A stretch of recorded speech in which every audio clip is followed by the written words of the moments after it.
Isomo ryo mu gitabo cy'umuhanuzi Yeremiya.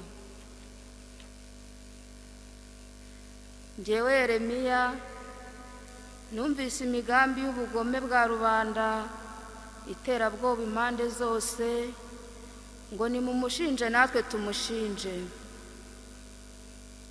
Abahoze ari inshuti zanjye bari barekereje ko nagwa, bati wenda hari yashukika tukamubona uburyo tukamwihimura. Cyakora Uhoraho ari kumwe nanjye, ak'intwari idahangarwa, abanzi banjye nibo bagiye kudandabirana batsindwe.